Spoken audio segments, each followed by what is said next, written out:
mobility. In the second one, more on the opportunities and policy options for the EV electricity. That sort of clean, heavy-duty public transport, just to decarbonize the shipping sector.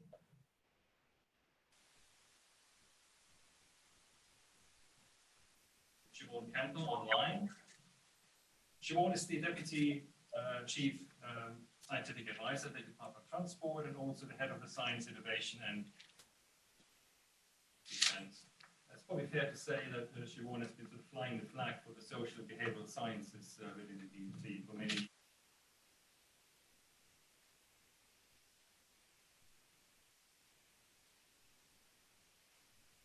Hopkins, who is Associate Professor in Human Geography at the Department for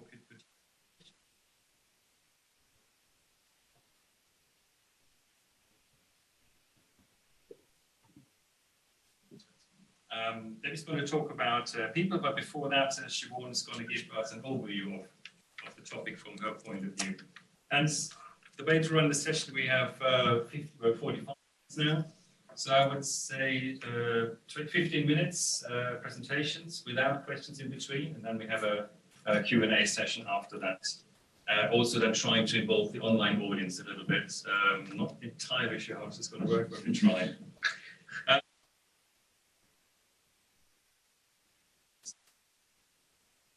Discussion afterwards. We will take notes and present some of the highlights in the plenary then later this afternoon. So first up is Siobhan. To you. I hope that works. Thank you very much. I'm not hearing everything that you're saying, so hopefully you can hear everything I'm saying. If not, please wave your hands in the air. Are you presenting my slides for me, or am I meant to be presenting my own slides? I sent them through. Share, Siobhan, that would be... It should be here. Cool, no problem. I'm happy to do my own if I can. So I'll start with two apologies, though. My first is I was really hoping to be there with you today, but I have come down with COVID, like half the nation. So I'm really sorry I haven't been able to attend. And I was really hoping to spend the whole day with you. Hopefully another time I will be able to. My second apologies are we aren't allowed Zoom on our government laptops, and so the functionality I've got is through the browser, and so my functionality is not great. And I'm trying to share my screen now. Window. You can always share on your behalf if that's easier. There you go. Did that work?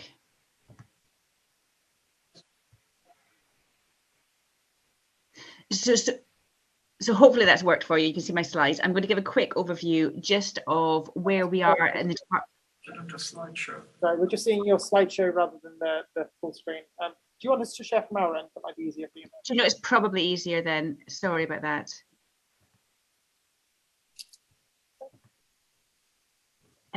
Apologies. So just to give an overview, I'm Siobhan Campbell. As said, I'm Deputy Chief Scientific Advisor at the Department for Transport, but until recently I've had kind of three main responsibilities around the central science team, the central social and behavioural team, and the central evaluation team. So I've got a really kind of broad overview, and of course one of the big challenges and the top priorities of the Department for Transport is decarbonising transport and wider environmental impacts. So I will just quickly talk through for the next 15 minutes about kind of just generally where the Department for Transport is in terms of decarbonising transport and where our focus of attention is, especially in terms of research and development. Can we go to the next slide, please? Yep. So this won't be news to anybody that's actually attending this. That transport is the UK's largest emitter. It's not something to be proud of, and the statistics are kind of fascinating. Just how flat the transport line is over the last 30 years, when other things have been going down. Interestingly, it's not because individual vehicle emissions are necessarily staying high, but there's a volume thing there as well. I'm using 2019 statistics. They are out of date now, but for obvious reasons, the last 2 years data are not quite representative of what's happening. We have seen a dip over the last couple of years. I don't think we should read much into it. We're getting close to a third of UK's greenhouse gas emissions from transport. And if you look at the pie chart on the right-hand side, they're largely dominated by road transport as well. That there are big challenges around decarbonising rail, maritime, aviation, but they are quite a small slice of the pie. Other sectors are managing to do a lot more than transport is. And so there's a long, long way for transport to go. In June, the UK legislated for net zero. This was a big change. And actually, it's been really interesting, the shift in dialogue since we moved from 80% reduction to 100% reduction or 100% target in net zero for 2050, because there's nowhere left to hide. There was across the transport sector, HGVs, maritime aviation in particular, well, they're the 20%, they're the bits that we're not going to be able to decarbonise, and there's no place left to hide. We have our 5-year yearly carbon budgets, which set caps on emissions, and these are getting tougher and tougher. Next slide, please. So in March 2020, in a timely way, we set a challenge out and we set a consultation out about what is needed to be done here. We need to accelerate mode shift with public transport and active transport. We need to be a hub for green transport technology and innovation. So this is really about developing our global position and capitalising on the UK's strengths in terms of innovation. We need to decarbonise road transport, as I said in the previous slide. This is a huge proportion of where our emissions are coming from. We need place-based solutions to reduce emissions, and this is really interesting. And I think it's a big change. Even my time, I've been in the Department for Transport since 2016, and even since then, the shift to that realisation that there is no one size fits all. There is no what works in Coventry might not be what works in Inverness, and we need to make sure that we are developing the right solutions for the right places and being very responsive to that place-based and people-based element of it. We need to decarbonise how we get our goods and freight, and we need to reduce carbon in a global economy. So for things like aviation and maritime, it's very, very hard to do this unilaterally. We need to be working with our international partners in order to achieve the extreme changes that we're needing in these areas. So this was, as I said, a consultation document we set out in March 2020. We had over 300 written submissions and evidence. Sorry. And 7,000 written submissions and 7,000 responses. So it is an area that has a lot of public interest and a lot of public response. We had 8 workshops with 49 local government representatives. We had online surveys for local authorities. We had virtual public policy workshops on these 6 strategic priorities that I've just gone through, and we formed the Net Zero Transport Board, which is a ministerial-led external advisory board. At the same time, we're working across government on this as well. So there's a Net Zero Innovation Board, which was chaired by Sir Patrick Vallance, which is trying to bring together BEIS and DEFRA and DLUC and DFT, all the government departments that are interested in this area, that are doing innovation in this area, to make sure that we're joined up and working together on that. And of course, we were also working towards the COP conference in Glasgow in 2021. So we've done a lot of public engagement, and this led us to the next slide, please. Next slide after that. So transport decarbonisation is not just about carbon dioxide, and it's very easy to get very carbon focused on this. And I think, and it'd be really interesting to hear the next presentation too, because I firmly believe that actually a lot of the way to get the engagement we need on this is to be talking about the co-benefits and not just the carbon. Although a lot of people understand and get the imperative to reduce carbon and to reduce carbon quickly, there are also other things that actually are more immediately tangible to them, and can be really beneficial. So the co-benefits around air quality, congestion, health, jobs and growth, and noise. There are really extreme areas of difficulty around air pollution just now, and it has a huge impact on our health. And I think it's really interesting to look at this from a London perspective, and that I think a lot of the mayoral elections, a lot of the narrative has been around air quality as well, and it does resonate and it does impact. And health and obesity, active travel is not just about reducing congestion. There is a real benefit as to individuals' health. And jobs and growth, the decarbonising transport has the potential to lead to thousands of jobs being created. And the production of zero emission road transport vehicles, again, huge number of jobs. And then there's also that if the innovation and the leadership is coming from the UK, that will bring in external investment. It will bring in brains and activity and enthusiasm to the UK. Next slide, please. So last year in 2021, we published the Transport Decarbonisation Strategy, and this is a huge step forward. And it was really interesting to watch from an internal perspective. I mean, these things don't come easy. These are really difficult documents to put together. But this is our plan for how do we decarbonise all modes of domestic transport by 2050. So this is seas, skies, roads, railways. This is every single aspect of the transport system, and how do we get it achieved. And we've had some really positive feedbacks on it. A milestone shift to more sustainable UK transport system, the first zero emission transport mandate for a major economy, and it was great to get this out ahead of COP21 as well, so COP26 in 2021 as well. So this is a really, really strong statement. It is a roadmap, but it's not, and sorry, can the next slide, please? It is a roadmap sorry, I do have COVID brain, but there are areas where we don't know exactly what's going to happen. So we have commitments, we have increasing cycling and walking. If we can just run through these commitments. Can you go to the next one, please? Around zero emission buses and coaches. Next one, please. Decarbonising railways, and so that there's a plan about what will happen at each stage of the way. Next, please. And the cars, vans, motorcycles and scooters, we will remove emissions from road transport. Next slide, please. Maritime, and then the next one is aviation. So we have plans on each of these about exactly what we'll do at what time. It's not an absolute clear-cut way. So to use HGVs, for example, we have a real challenge around HGVs. We don't know what the future of HGV fuel systems will be. We know we need HGVs, and we know we need to kind of make these work.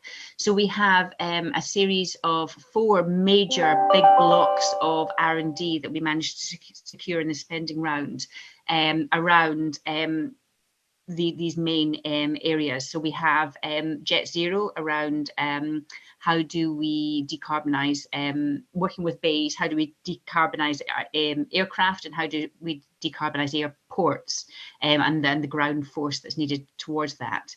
We have the zero emission road freight trials, which is around HGVs. And so what is the right technology? Is it hydrogen? Is it containeries? Is it batteries?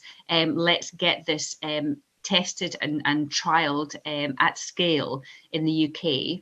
So it's aviation, HGVs, maritime. We have UK Shore, which is around, well, what are we doing around maritime? This is a really big challenge, and we really need to develop that.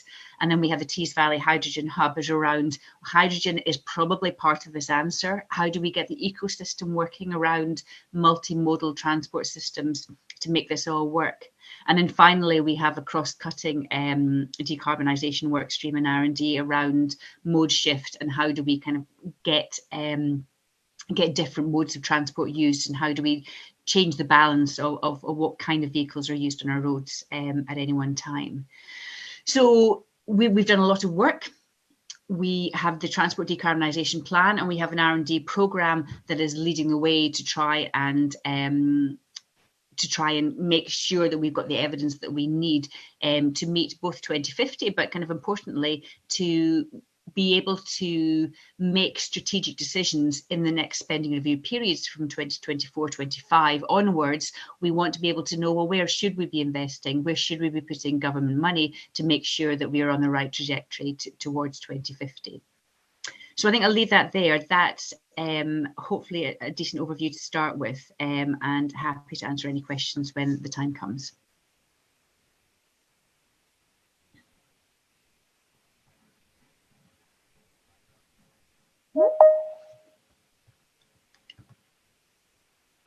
We go to the next presentation, and hopefully you can hang around for the questions afterwards, which will be in about 15 minutes. That's okay. So next speaker is Debbie Hopkins, and hopefully this is yes.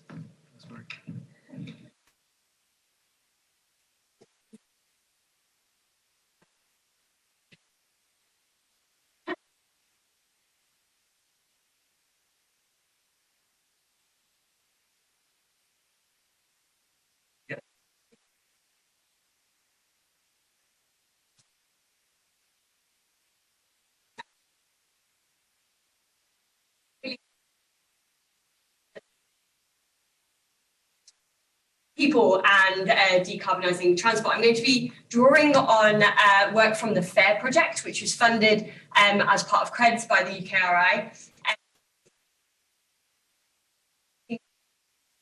Communities thinking about a fair and just transition. So I'm going to be trying to think about that a little bit in relation to decarbonisation and the challenge ahead of us. So that we see, Siobhan just spoke very nicely about these types of and what we see. So what they really tell us is that transport is really important. Siobhan said that very, very eloquently. In the UK, it's really important effort. What these graphs all is based transport is particularly significant. So you can see the cars as the bottom portion, then vans and HGVs. So this tells us that we should be really focusing on road-based transport, and this is mirrored internationally.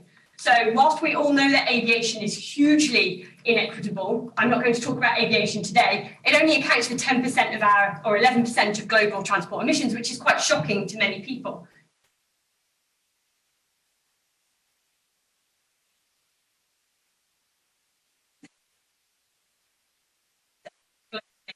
For transport and a large portion in the UK. Now, what's particularly is that driving isn't always a choice. Literature and writing on automobility, for example, tells us that it's a system, that it's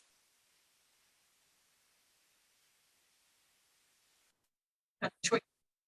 So it kind of locks us into this driving.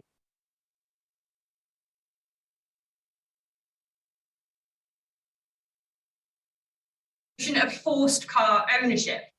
In the UK, the work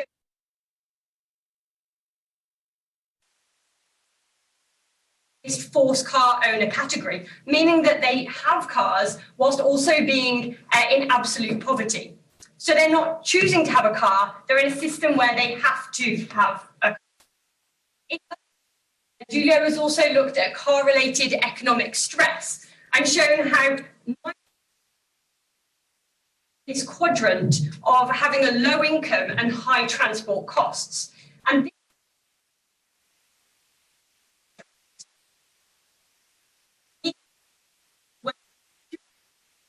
this affect their dependence on their car. Transport-related costs. And important when we think about what's happening today with fuel prices.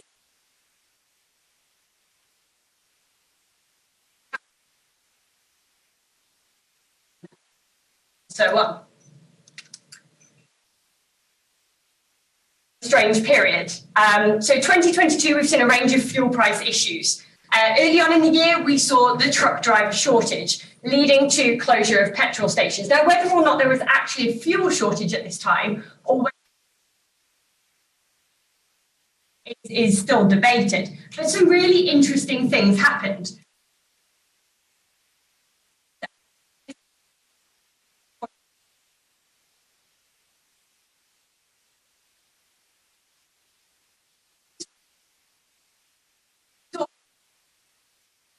Stockpiling their fuel at home.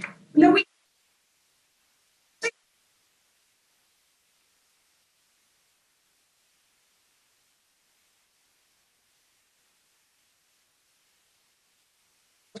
being able to do important tasks.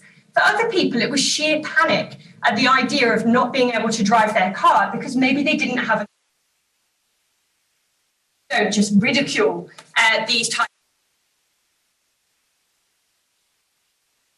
Well, recently, with the invasion of Ukraine,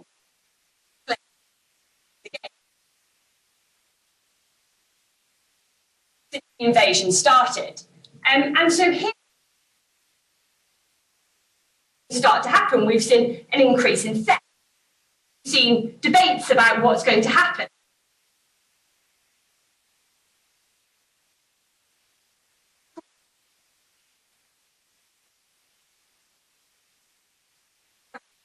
Social media. So we've seen jokes going to afford to pay for fuel. So things like Kalana, which is normally used for expensive consumer items, over a period of time with the suggestion that fuel's heading in that direction. We've also seen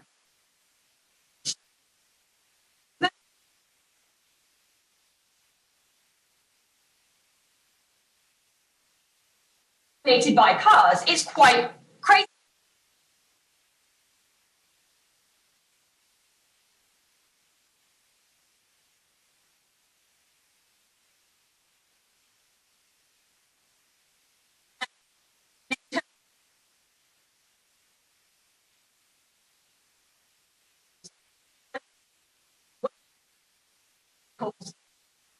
Lots of discussion about what's happening there. But we have to bear in mind that only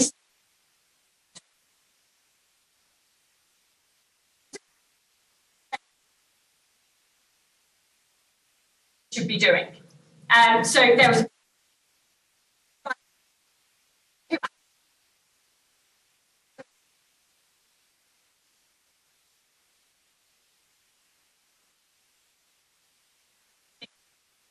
New Zealand, we've seen a lot about half price public. So a range of different things that are happening around the world. But we need to understand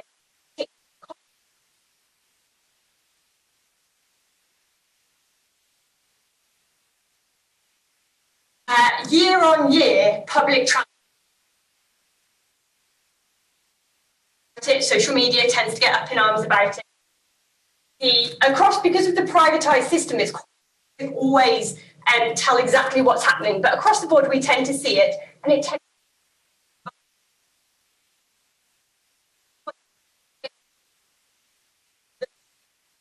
local bus service have got rid of return tickets. So now we have to bus today, but everyone's up in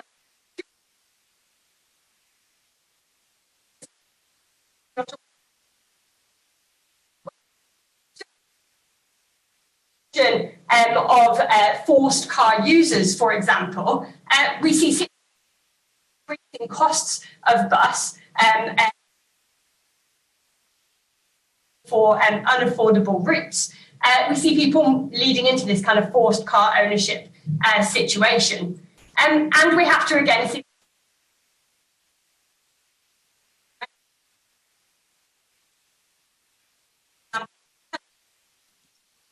not only of energy and transport, but also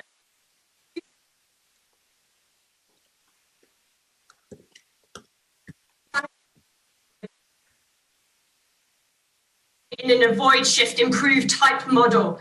But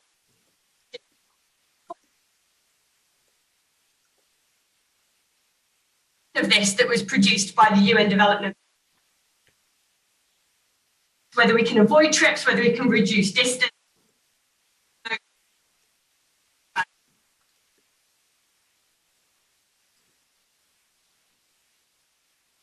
Where they can fall to quite easy solutions.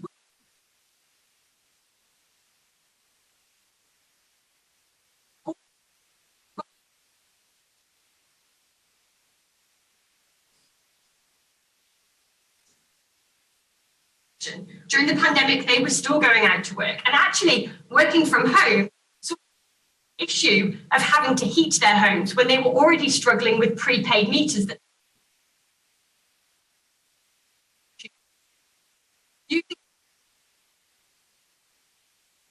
to go to that sell the things that you want. If you're looking for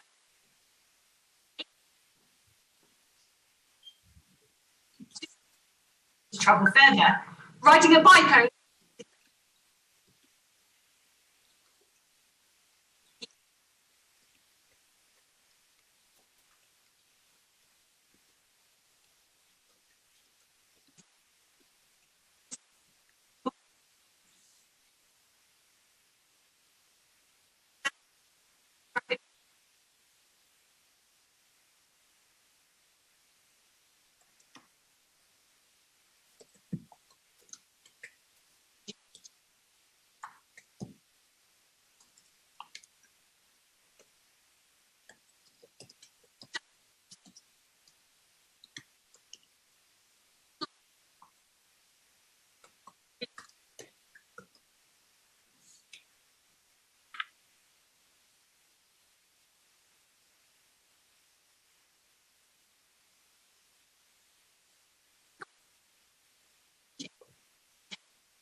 Slightly less of this, what we call double energy vulnerability. Experiences where we talk to people of home energy and transport use, and look at the way the cost is associated, how people cope with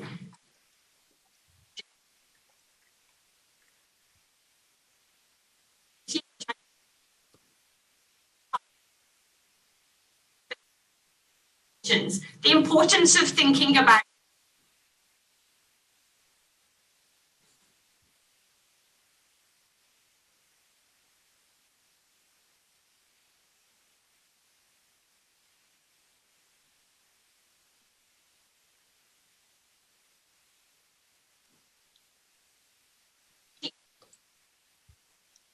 locking in car dependence, and much of the sort of sustainability or decarbonisation for electric vehicles on driveways. So we're really seeing this problem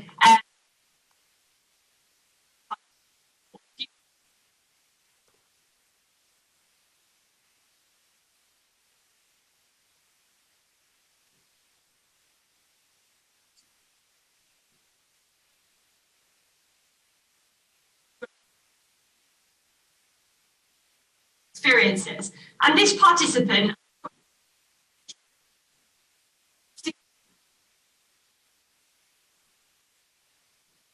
of life. Some of the things that I'll point out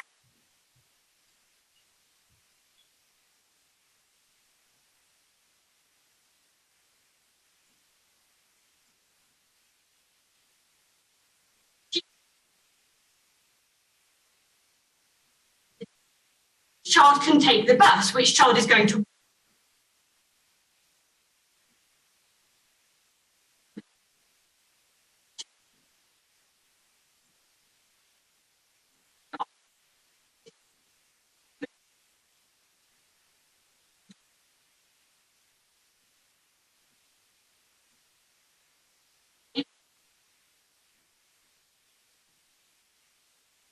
of what people are doing at home to negotiate their cities.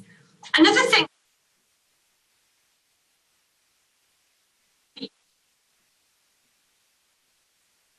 about essential trips, we talk about access to essential supermarkets, work, education.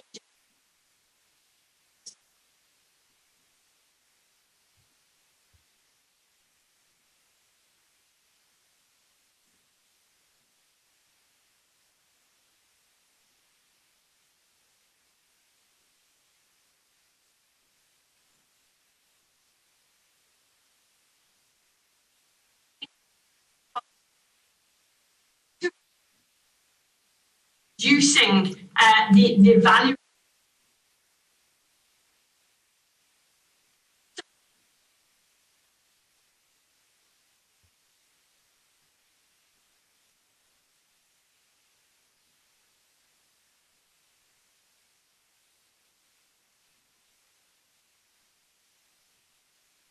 We forget that many people don't have option, and actually they would like to be able to use more affordable modes, and so on. We need to avoid falling into to everybody.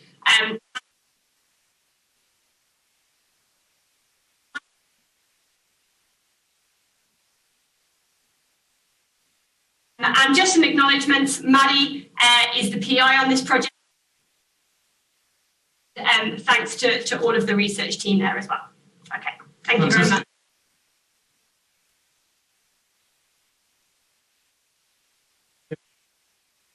So Siobhan, can you hear us, by the way? Because there was some sort of message about sound not coming. Unfortunately not. I got kind of bits and bobs, so it kind of cuts in and cuts out, which is a shame because it sounded absolutely fascinating. Yeah, let's see how we can do the question and answer session then. Hopefully, if we shout, so questions, please. Yes, can you state your name and affiliation, please? Yeah, John Rees, Environmental Change Institute, Oxford. A question for Siobhan, really. I don't think you said very much about road pricing, and I'd be interested in your views on in the wider context that we're talking about. So there's a party line on it. Road pricing is a tax, and so it's a Treasury lead. There's an argument for it, and you can see there's an economic argument for it as well as a practical argument for it. But it's not something that's in DFT's gift, and it's not something we're actively looking at this point in time. It was fine for the guy in the audience. It's absolutely fine. I'm not sure because she's in the middle of the rooms whether it's an issue. They're doing Q&A now.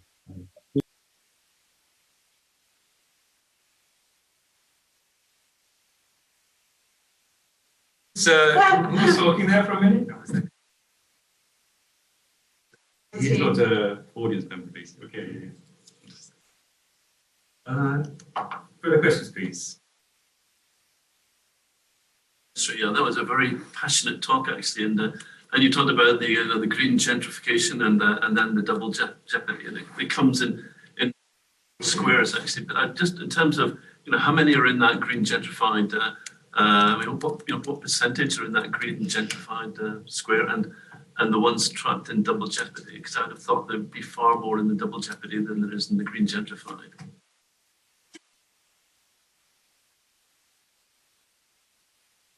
I mean, I wouldn't be able to give you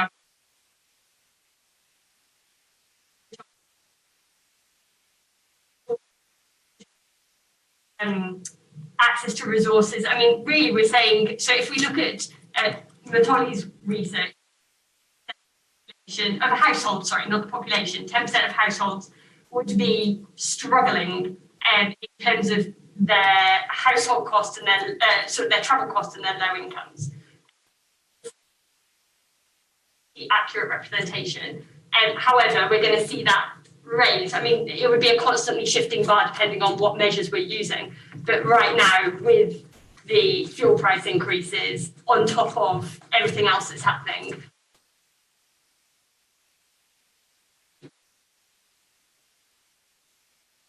sort of green gentrification kind of component of it, I mean, that would be, it would depend, I mean, spatially, it would depend very much. I mean, in Oxford, that would probably be quite a relatively large portion of the population, perhaps. Oh, sure. Thanks very much. Super excited by a microphone. It just makes me feel like a child. But it would depend spatially in terms of the different cities, which is something that Julio's works also. He's done a very nice mapping of the UK and where pockets of vulnerability sit, because there are these spatial dimensions to it where outside of the cities we do see more of that as well. So I haven't really answered your question. I'm Hazel Pettifor from the Environmental Change Institute. I just wondered in your research, Debbie, whether there are any narratives to be had around the sort of sharing economy. So you change sort of inaffordability of ownership into maybe affordability of access through sharing schemes, car clubs. Yeah, I mean, the car clubs thing, yeah, sharing is this really tricky thing. I mean, there's work in the Transport Studies Unit, like ongoing work about sharing. Sharing for transport is one of the hardest things to do. And you get communities. So I lived in Aotearoa, New Zealand for a long time, and even communities that had microgrids to buy sort of all sorts of infrastructure as a community couldn't organise themselves to share transport to go over into the city together, where all the work and employment and education was. And so it's notoriously difficult to do. Car clubs, I mean, my understanding is the jury's still out a little bit on how beneficial they really are in terms of being mainstreaming sharing practices. And I think that there's very much a niche that it's very popular for.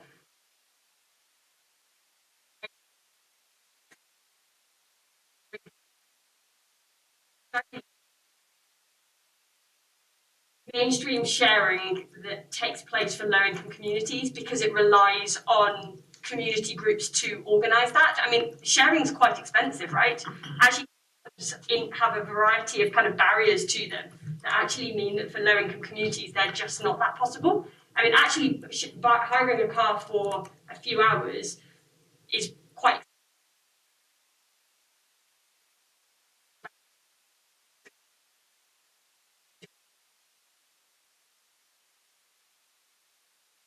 community-based sharing a few years ago, and basically found that it ran on goodwill. And once the funding ran out, the whole process ended. And so I think it would take some potentially public sector support to get those kinds of systems up and running. I think what we actually need is a functioning, well-funded public transport system, before we necessarily go down that road.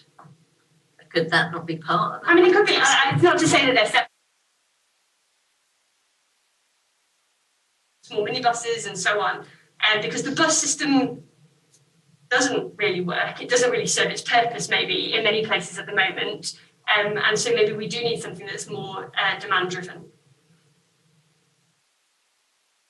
Any further questions? We've all got used to using Zoom in the last couple of years, and I imagine have started to think about, as travel becomes easier again, how much it'll grow. Well, it obviously won't grow back to its previous level, but some of those companies with large travel budgets must have made some estimates. Is it going to go back to 25% of the previous level, 80%, 100%? Has anyone thought about Gillian's work, right? I think they just published a report that was a little bit around this. About Yes, so a couple of days ago, no, was it yesterday? Sorry, yesterday, yeah. So there's this whole research around longitudinal research with a panel of people, about 8,000, 9,000 people, in different across the UK. Four waves of research of longitudinal surveys and policy interviews and all sorts of other stuff, and they published a report yesterday. Now, the key finding there was, yes, there's no new normal. Everybody has adapted a little bit. And two years into the pandemic, we have adjusted to certain ways of working. In terms of where this is going, I think they have different scenarios now, whether a 10% shift or a 30% shift in the way that some people, some mainly white-collar workers, basically have shifted their so there's different segments of population have done different things. But the big change is probably, it's about 10-15% overall that people might stay at home rather. But then in the long run, people then move further away. So in the days they actually come into work, then they might travel further unless you have to get some sort of work somewhere. You know, a bit like conference hubs you start seeing now with big international conferences. They're actually not in one continent, but in three. Things like this. So maybe put this to Siobhan. Do you have any further insights on this? So on your post-pandemic travel and working from home and the impacts on all activities. I mean, I think it links really closely to what Debbie was talking about, that there's huge differences across demographics here. Because even at the peak of lockdown, there was still 50% people commuting daily. And so this is different parts and segments of the population. But I think it will be really interesting to see how this pans out. We've also been looking at, rather than commuting to and from work, business travel, so people going away and kind of going to America for business meetings. And it's really interesting there about how there's actually quite a strong appetite to return to these kinds of travel and meetings, because they're thought to be more effective. They're thought to be better at clinching deals. And so I think we risk being at the optimistic stage of that things will change profoundly in the future, when actually there's quite a strong appetite to get back to where we were in a number of different areas. Just one additional thing is also thinking about the connection with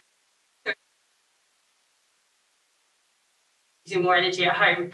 So we do have all of those concerns as well, that we're just shifting things a little bit. Siobhan, this is about, Scotland has a car traffic demand reduction target of 20% by 2030, which the UK doesn't. And I guess for the publication of the Transport Decarbonisation Plan, it was a political decision not to really touch on how much we fly, how much we travel by car. Do you think it will eventually be needed? I mean, it's a bit of a hypothetical question, because most modelling studies I've seen now agree that no, we do need to touch on the overall travel we do, especially on aviation and car travel. So I think it's really interesting the work that CREDS is doing on this and demand reduction, and also Carbon Budget 6. So there is there's a hole in our trajectory to 2050 that suggests that demand reduction would be useful, but as you say, it's not a political decision at this point in time. I think that the outcome of what's happening in Ukraine and fuel prices, again, that Debbie touched on, might feed into this. So we've already been asked for ideas about how do we reduce energy demand over this period to help us through over to the end of the year. And so this might actually help move that story there. But just now there isn't a huge appetite here, and there is a feasible route to 2050 without it, but it's a lot riskier. And if we look at all the other co-benefits of active travel and reduced travel, there are other benefits here. So who knows how this will evolve? And it'll be really interesting to see what happens in Scotland. It was very interesting to see that they'd committed to that, and such a large and soon target as well. I think it's 2030, isn't it? 2030, so 8 years to, it's like 2% a year roughly. Yeah. 3. It's 1 o'clock. We have to wrap up, and I just want to all of us to thank the speakers, Debbie and Siobhan.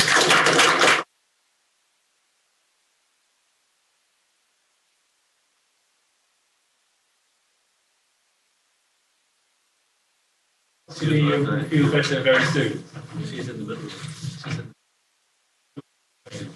Christian, I think she Where's the camera here?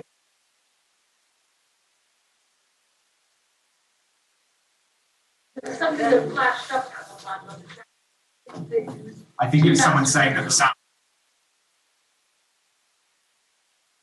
Something was out. Thank you. I'm glad this is a slightly weird setup for you, because normally you would